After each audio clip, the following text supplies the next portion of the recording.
저는 지난주에 육지에 잠깐 올라갔다 왔습니다. 육지에 비행기 타고 올라가면서 문득 그런 생각이 들었습니다.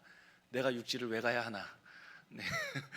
뭐가 있지 육지에? 근데 곰곰이 생각해 보니 부모님이 계셔서 올라갔다 왔습니다.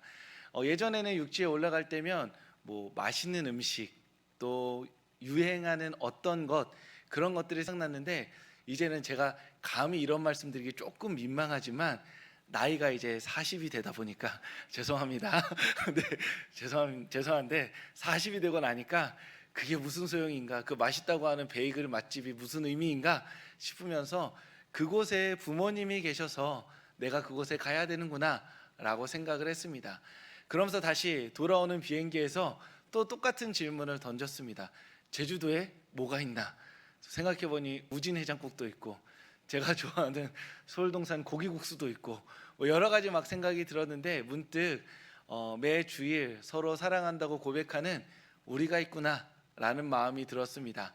그래서 우리가 있기에 이곳에 와야 하고 이곳에 있어야 할 이유가 바로 여기 있구나 이런 마음으로 다시 또 제주도로 내려올 수 있었습니다.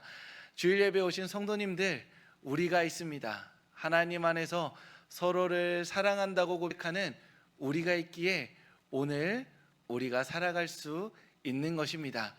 그러니 이 예배의 자리에서 서로를 향해 사랑한다 고백하시고 하나님께 감사와 기쁨으로 하나님이 허락하신 오늘을 살아내시는 성도님들 되시길 주님의 이름으로 축복합니다.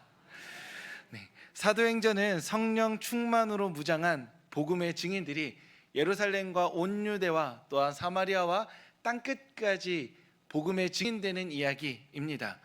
예수님은 십자가에 못 죄송합니다.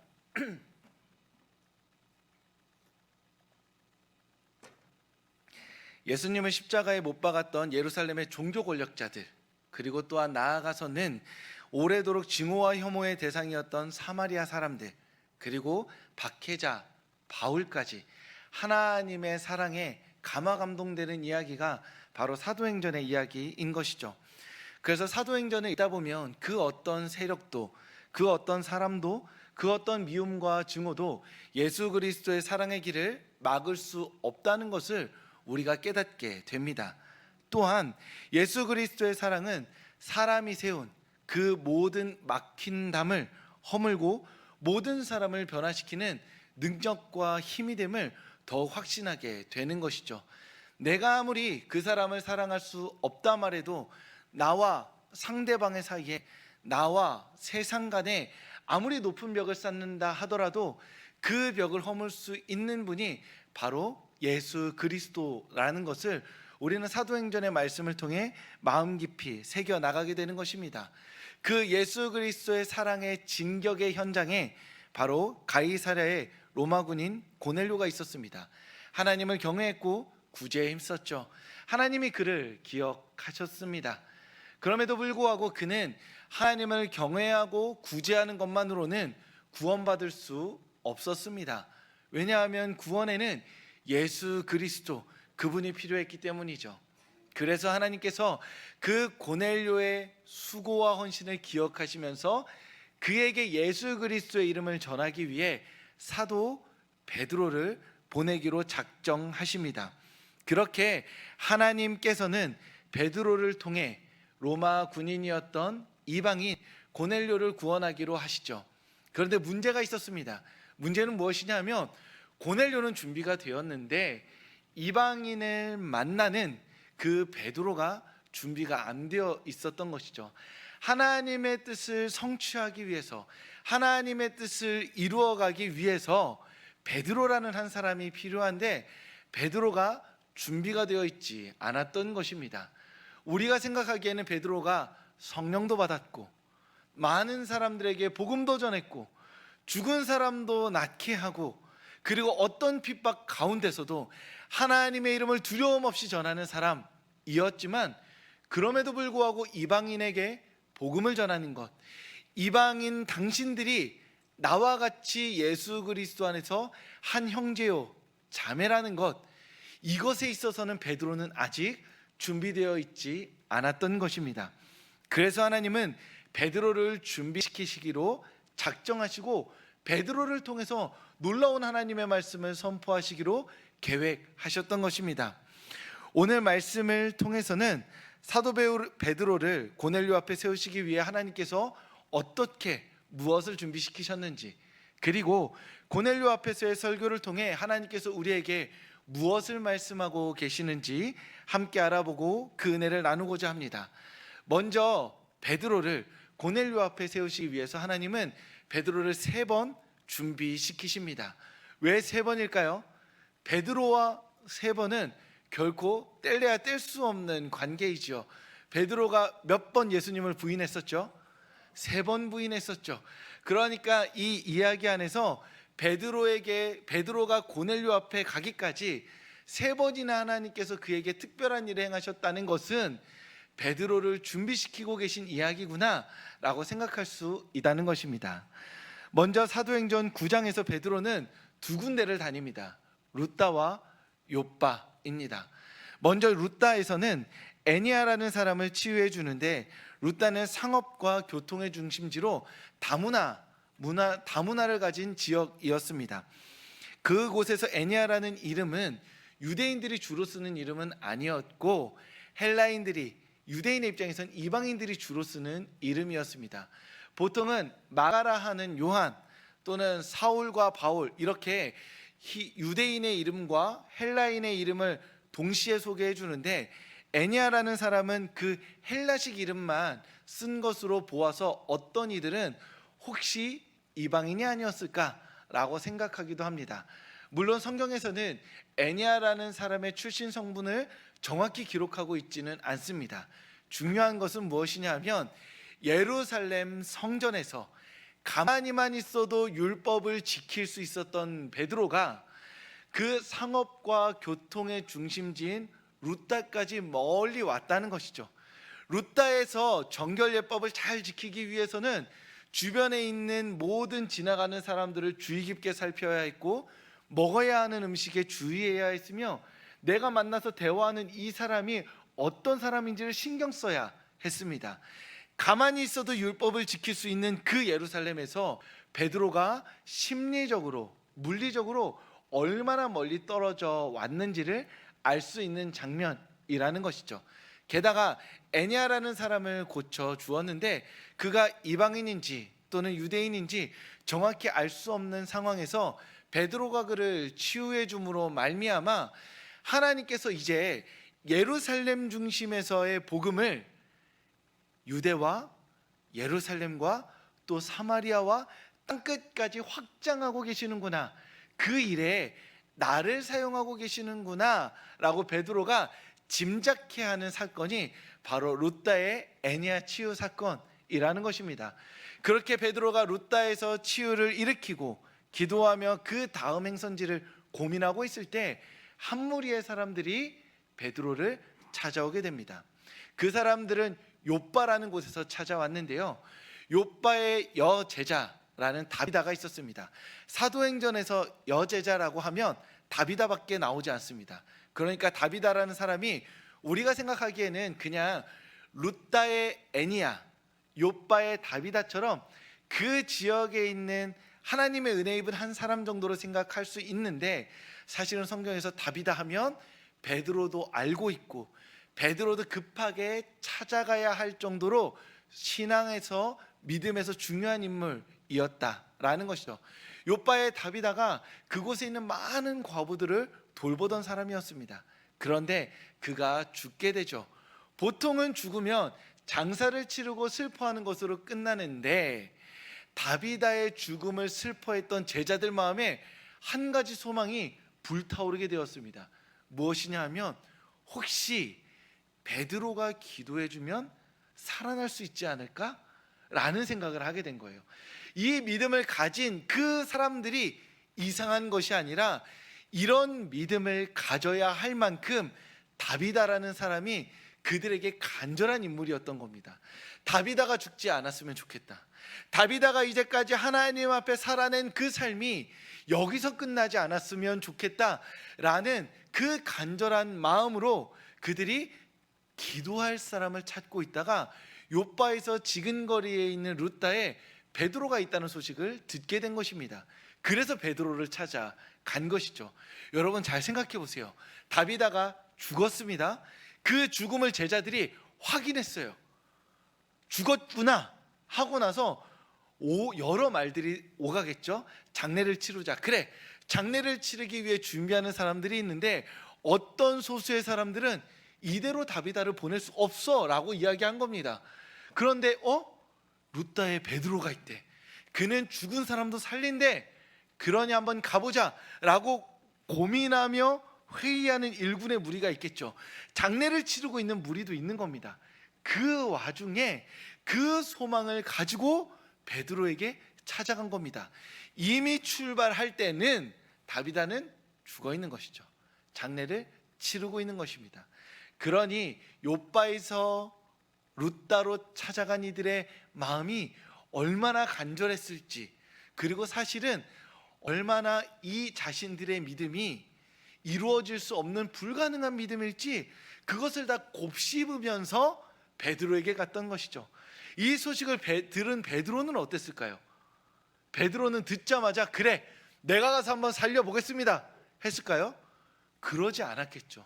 찾아온 이들의 간절함, 그리고 혹시나 하나님께서 나를 통해 행하실 그 놀라운 일들을 기대하며 갔겠지만 동시에 그 마음 가운데 정말로 100% 내가 가면 살아날 것이다 라고 베드로가 생각하지는 않았을 겁니다.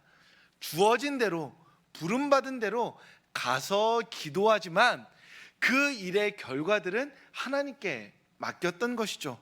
그렇게 욥바로 베드로가 향하게 됩니다. 그런데 욥바 하면 우리가 떠오르는 이야기가 하나 있습니다. 혹시 떠오르는 이야기 하나 있으실까요? 저는 있는데 잠깐 말씀하지 마세요. 네. 다 생각이 나시는데 이제 굳이 얘기 안 하시는 걸로 하겠습니다. 우리 다 기억나는 거예요. 다 기억나는데 그냥 이렇게 하는 겁니다. 욥바가 어디에서 나오냐면 요나서에 나오죠. 요나가 언제 나오냐면 하나님께서 요나한테 너 니느웨로 가라 라고 말합니다. 그러니까 요나가 이렇게 말하면서 도망칠 때 이용했던 게 욥바였습니다. 욥바가 항구 도시여서 거기에서 니느웨로도 갈 수 있고 그리고 다른 데 다시스로도 갈 수 있는데 요나는 욥바에서 좋았어 생각하고 다시스로 도망치게 되는 곳이 그 항구죠. 그러니까 유대인들에게는 욥바 하면 어떤 곳이냐 하면 하나님께서 이방인 니느웨에게 하나님의 자비와 은혜를 베푸시고자 했던 그곳. 하지만 그곳에서 불순종을 일삼아 물고기 밥이 됐던 요나, 그 복잡한 장소가 바로 욥바였던 것입니다.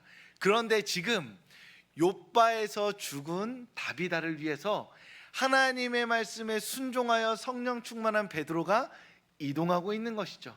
그리고 그곳에 다다라서 베드로가 다비다를 위해 기도해 줍니다. 예수님께서 나사로에게 나사로야 나오라 라고 말씀하셨던 것처럼 베드로가 다비다야 일어나라 라고 말하니 다비다가 일어나 죽음에서 생명의 삶을 다시 누리게 되는 것이죠. 그런 의미에서 이 욥바가 놀라운 분기점이 되는 것을 알 수 있습니다.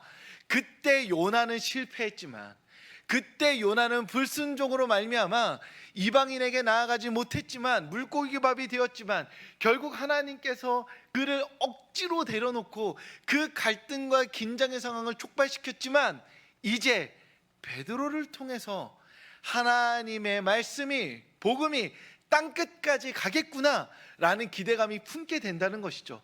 죽은 이가 살아나는 것처럼 이제 욥바를 시작으로 베드로를 통해서 죽은 이가 살아나게 될 것이고, 그가 바로 이방인들이 되겠구나 라는 기대감을 품게 만드는 것이 바로 욥바였던 것입니다. 베드로도 짐작했겠죠. 중풍병이 낫는구나, 그리고 죽은 자가 나를 통해 살아나는구나. 나는 예루살렘에서의 홈그라운드에서만 능력을 발휘하는 사람이 아니라 루다나 욥바까지 멀리 떨어져서도 죽은 자를 살릴 수 있는 하나님의 사람이구나, 나를 통해 하나님께서 놀라운 일을 이루시겠구나 라는 기대감으로 부풀어 오르게 되는 상황이 바로 롯바의 상황, 욥바의 상황이었던 것입니다. 그럼에도 불구하고 아직 베드로는 부족했습니다. 죽은 사람을 살리는 기적을 경험했음에도 불구하고 그 마음에 이방인에게 나아가기에는 아직 부족했던 것이죠. 그래서 하나님께서 한 번 더 베드로에게 환상을 보여주십니다. 그때는 베드로가 기도하던, 정기적으로 기도하던 그 시간이었습니다. 그때 베드로가 이런 환상을 봅니다. 사도행전 10장 11절과 12절의 말씀입니다. 우리 하나님의 말씀 한 목소리로 읽겠습니다. 하늘이 열리며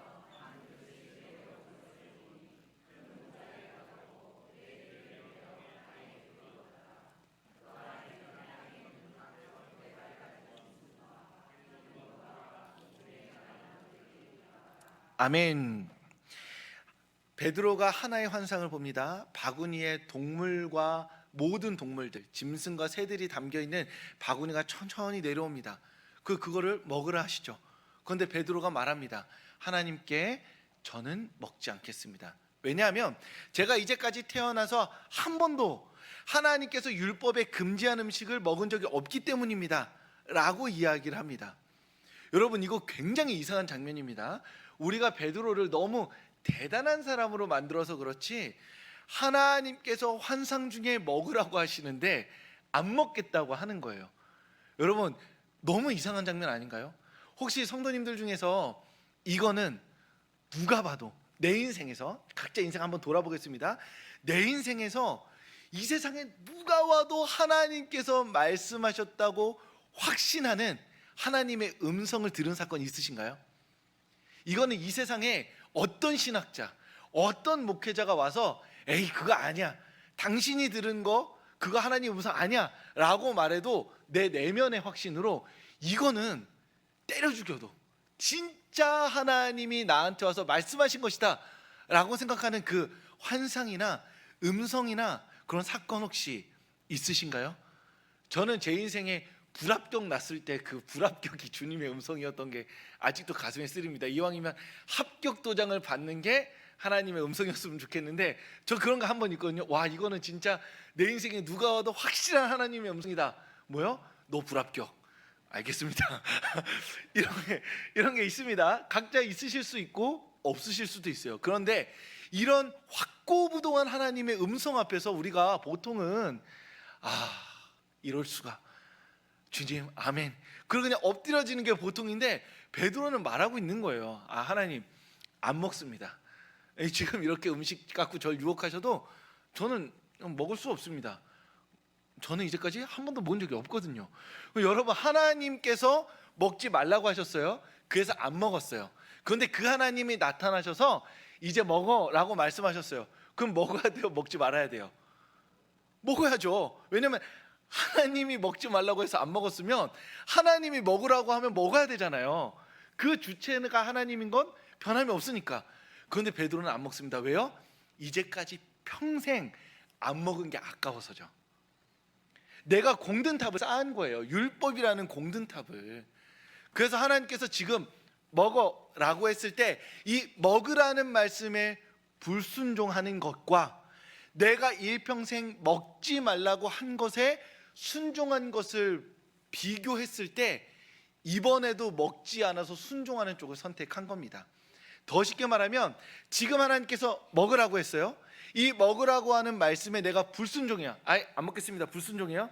그럼 하나님께서 아주 예를 들어서 그러면 벽 보고 기도 3시간에 이렇게 말씀해 준다 생각해 보세요. 그런데 베드로 생각에는 지금 이걸 먹으라고 하는 걸 안 먹고 일단 내가 이제까지 평생 안 먹어온 것 때문에 하나님께서 혼난다 하면 자기 생각에는 벽 보고 기도 10시간 해야 될 것 같은 거죠.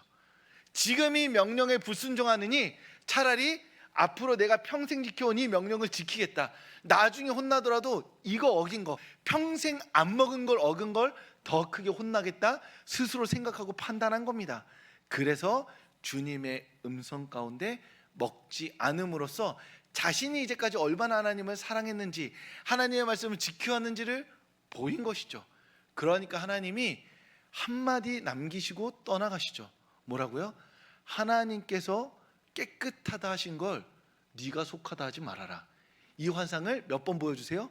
3번 보여줍니다. 베드로에게 몇 번 보여주셨어요? 3번. 왜 3번일까요? 야, 적당히 좀 해라. 너 언제까지 이럴래? 이 얘기 하시는 거예요. 너 3번 그때 내가 지금 룻다 욥바 지나서 3번째 환상도 굳이 3번, 이제부터 일어날 일에 너를 내어놓아라 라고 말씀하시면서 환상을 3번이나 보여주신 겁니다. 하나님께서 베드로라는 사람을 고넬료에게 보내주셔서 자신의 뜻을 성취하시기 위해서 이렇게 반복해서 베드로를 준비시키셨던 것이죠. 왜요? 베드로가 너무나 완고한 사람이기 때문에, 그 마음에 자신이 쌓아놓은 고정관념과 죄와 반복된 그 딱딱하게 굳은 그 마음이 너무나 강력하기 때문에 하나님께서 반복해서 그의 마음을 풀어주셨던 것입니다. 그것을 통하여서 하나님께서 베드로를 통해 자신의 뜻을 이루어 가시는 것이죠. 하나님께서 오늘 이 말씀을 우리에게 허락해 주셨습니다. 그 허락해 주신 이유가 무엇일까요? 우리 또한 베드로와 같기 때문입니다. 하나님께서 우리의 삶을 이끌으셔서 하나님의 뜻을 성취하시고 이루고자 하시는데, 우리 안에 있는 완고함이, 우리 안에 있는 고정관념이, 우리 안에 있는 편견이, 우리가 지금까지 배워온 그 모든 것들이 너무나 딱딱하게 굳어있기 때문에 우리가 하나님 앞에서 순종하지 아니하고 멈추어 있기 때문에 하나님께서 오늘 우리에게 이 말씀을 해나가고 계신 것이죠. 하나님께서 오늘까지의 우리의 삶을 룻다와 욥바와 환상을 경유하면서까지 인도해 주고 계신 겁니다. 그러므로 말미암아 우리에게 무엇을 원하시냐? 나를 따르라, 나의 말씀에 순종하라, 나에게 너의 삶을 내어놓으라 말씀해 주고 계신 것이죠. 성도님들께서, 그리고 제가, 우리 모두가 우리의 삶에 평생토록 겪어낸 그 모든 상처가, 그 모든 성취가, 그 모든 성공이, 그 모든 실패가 사실은 하나님 앞에 우리의 온 삶을 내어놓기 위해서 하나님께서 우리의 삶을 잡고 인도하신 순간들이라는 겁니다. 우리는 그 주님께 무엇을 해야 하느냐? 하나님, 제가 여기 있습니다. 저를 받아 주시옵소서. 어제까지 제가 살아온 삶, 어제까지 저를 규정한 삶, 어제까지 제가 정의 내리고 저의 삶이 제가 어떠한 사람이라고 말했던 그 모든 것들, 오늘 말씀 앞에 다시 끊고 주님 앞에 나의 삶을 내어놓습니다. 새롭게 시작하게 하시고 새로운 말씀을 허락하여 주시고 그 새로운 말씀을 따라 살아가게 하여 주시옵소서. 우리는 오늘 말씀 앞에 우리의 삶을 내어놓아야 한다는 것이죠. 베드로는 끝까지 고집부립니다. 환상이 3번 내려오는데도 못 먹습니다. 안 먹습니다. 왜요? 어제까지 안 먹었으니까요. 하나님 앞에 그게 중요한가요?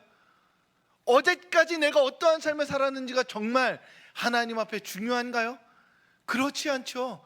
오늘 주님께서 내가 너와 함께 새로운 삶을 살겠다고, 내가 너를 붙들고 함께 살아가겠노라고 말씀하시는데 어제 내가 무슨 상관인가요? 그저 우리가 주님께 오늘 우리의 삶을 드리며, 주님, 어제를 생각하지 않겠습니다. 나에게 다시 한번 찾아오셔서 나를 새로운 가능성으로 이끌어 가시는 그 하나님께 주님, 아멘으로 순복하며 나의 삶을 내려놓사오니 나의 삶을 인도하여 주시옵소서. 그렇게 기도하는 것, 그것이 우리가 할 수 있는 유일한 일 아닌가요? 그거 말고 우리가 무엇을 할 수 있을까요? 상황은 그대로인데 토요일날, 월요일날 바뀌는 상황이 있을까요? 주일날 우리가 예배 드렸다고 해서 우리 통장에 더 큰 돈이 들어와 있나요?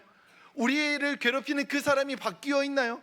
우리를 괴롭히는 그 우리 어깨의 십자가가 갑자기 내려놓아져 있나요? 아니요, 그렇지 않습니다. 주일을 기점으로 사실 우리 삶에 바뀐 상황은 사실은 아무것도 없죠. 우리가 바꿀 수 있는 것은 하나님 앞에 나인 것입니다.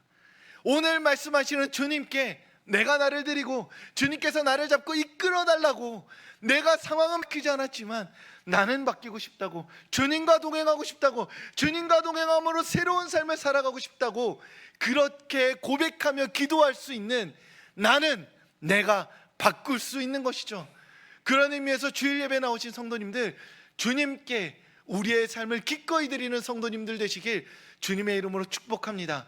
나를 바꿀 때 하나님께서 나를 붙드시고 새로운 삶으로 이끌어 가실 것입니다. 상황은 바뀌지 않는데 내가 바뀌었고 나와 동행하시는 하나님께서 계시기에 우리는 이 삶을 기쁨과 감사로 살아갈 수 있을 줄 믿습니다. 그러니 우리의 삶에 선포하시는 하나님께 우리의 삶을 내어드리고 그 하나님을 기대함으로 주님과 동행하는 삶을 살아가시는 성도님들 되시길 주님의 이름으로 축복합니다. 그렇게 베드로가 고넬료 앞에 나아갑니다. 하나님께서 베드로를 이끌어 가시죠. 만약 이 세 번의 작업이 없었다면 베드로는 고넬료 앞에 안 갔을 겁니다. 왜냐? 부정하기 때문이죠. 그가 더럽기 때문입니다. 그와 함께 있으면 내가 더러워지기 때문입니다. 그래서 그에게 가지 않았을 베드로가 루다와 욥바를 지나 환상까지 마주하고 나서야 고넬료에게 가게 됩니다. 그리고 그곳에서 하나님의 말씀을 선포하게 되죠. 예수님이 사흘 만에 다시 살아나셨습니다. 그를 믿는 모든 자에게 생명을 주시는 분이십니다. 베드로가 담대하게 하나님의 말씀을 선포합니다. 여기 고넬료 앞에서 하나님의 말씀을 선포하는 베드로와 사도행전 1장, 2장, 3장에서 성령 받아서 복음을 선포하는 베드로가 다를까요? 똑같겠죠. 성령 하나님이 자신에게 임했고 담대하게 하나님의 말씀을 선포했고 선포함으로 말미암아 그 말씀을 듣는 모든 사람들이 하나님의 은혜로 변화될 것을 기대했을 겁니다. 그런데 굉장히 놀라운 장면이 나옵니다. 담대하게 하나님의 말씀을 선포하면서 사도행전 10장 44절에 베드로는 이렇게 이 일들을 목격하게 되죠. 44절 말씀 함께 읽겠습니다. 베드로가 이 말을 할 때 아멘. 베드로가 이거 처음 보나요? 아니죠. 봤잖아요. 2장에서 자기가 복음 선포할 때 수천 명이 예수님 믿는 거 봤잖아요. 막 땅이 흔들리는 거 봤잖아요. 감옥문 열리는 거 봤잖아요. 그래서 어떤 상황에서도 두려워하지 않고 복음을 전하면서 여기까지 왔는데, 그래서 말씀을 선포할 때 모든 사람들에게 성령이 임하는 걸 보았는데 45절에 뭐라고 나오냐면 이렇게 이야기합니다. 사도행전 10장 45절에 베드로와 함께 온 할례 받은 신자들, 그러니까 고넬료한테 복음 전하러 온 이 사람들이 성령이 임하는 걸 보고 뭐라고 말하냐면 이방인들에게도 성령 부어주심으로 말미암아 놀라니, 이렇게 나옵니다. 놀랍니다. 여러분 너무 이상하지 않나요? 놀라요. 베드로 이거 처음 아니잖아요. 이거 하러 왔잖아요. 자기가 설교를 하면 성령이 임할 걸 예상하고 왔는데, 그리고 이걸 예전에 본 적이 있는데 이방인한테 성령이 임하는 걸 보고 놀랍니다. 왜요? 아직도 그 마음에 완고함이 있는 거예요. 이방인 너네 아무리 성령 받아도 어때요? 나처럼 받진 못할 거야. 아무리 너네가 은혜 받아도 나와 같지 않을 거야 라는 뿌리 깊은 완고함, 편견, 고집, 구약 성경으로 재편된 그 마음이 베드로 안에 있었던 겁니다. 그래서 성령으로 설교하고 선포하고 성령이 임하는 걸 멀뚱멀뚱 보다가 이 사람들이 방언받고 은혜 받고 예수님을 주님으로 고백하니까 깜짝 놀라서 당황하게 되는 것이죠. 그제서야 하나님의 은혜를 깨닫고 주님의 뜻이 땅끝까지, 정말 물리적으로 땅끝까지 전하는 것이구나 라고 깨닫게 되는 것입니다. 그런 의미에서 사도 베드로가 이야기하는 것, 오늘 말씀에 적혀 있는 것, 성령이 말씀 듣는 모든 사람에게 내려오신다, 이것이 바로 사도행전의 핵심 구절이라 말할 수 있습니다. 누가 하나님의 은혜를 받나요? 누가 하나님의 성령 충만함을 경험하나요? 누가 하나님의 능력을 경험하게 되나요? 기도를 10시간 하는 사람일까요? 이번 주에 말씀 열심히 읽은 사람일까요? 아니면 이번 주에 누구보다 진실하고 신실하게 하나님의 사랑 앞에 나왔던 사람일까요? 아니요, 말씀 앞에 나온 사람입니다. 우리가 가진 모든 기준들, 내가 하나님의 은혜 받고 싶습니다, 내 기도에 응답 받고 싶습니다, 내 삶이 주 예수 그리스도 안에서 변화되어지고 싶습니다 라고 말할 때 우리가 주께 가지고 나와야 할 게 무엇일까요? 아무것도 없습니다. 그저 선포되는 말씀의 자리에 나올 때 그 말씀 앞에 나온 그 모든 사람들이 하나님의 은혜를 받게 된다는 것이죠. 이것이 바로 우리의 소망이고 우리의 희망이 되는 것입니다. 예배에 나올 때 무엇을 가지고 나와야 할까요? 어떤 마음을 가지고 나와야 할까요? 어떤 삶을 살고 나와야 할까요? 혹여나 이번 한 주 엉망진창인 삶을 사셨나요? 단 한 번도 하나님 기억하지 않고 짓던 죄 또 짓고 넘어지고 무너져서 이제는 진짜 하나님이 날 봐주실까 싶은 그 삶을 오늘도 가지고 나오셨나요? 전혀 상관없습니다. 말씀 앞에 나온 모두에게, 그 말씀 앞에 자신을 노출시킨 우리에게 성령 하나님께서 임하시고 우리를 변화시키실 줄 믿습니다. 우리는 그 소망으로 하루하루를 살아가는 것이고 하루하루 말씀 앞에 나오는 것이며 주일 예배 안에 기대와 소망을 품고 나올 수 있는 것입니다. 주일 예배에 나오신 성도님들, 이 한 가지를 기억하시기 바랍니다. 말씀 앞에 나온 모든 이들을 성령 하나님께서 변화시켜 주실 것입니다. 말씀 앞에 나와 기도하는 그 모든 성도들의 삶에 성령 하나님께서 응답해 주실 줄 믿습니다. 그러니 다른 어떠한 조건, 어떠한 이야기, 세상이 말하는 어떠한 말에도 우리의 삶을 무너뜨리지 않고 그저 말씀을 통해 우리의 삶을 변화시키실 성령 하나님을 기대하며 그 하나님의 앞에 우리의 삶을 내어놓으며 하나님의 은혜를 간구하며 기도하는 성도님들 되시길 주님의 이름으로 축복합니다. 기도하겠습니다.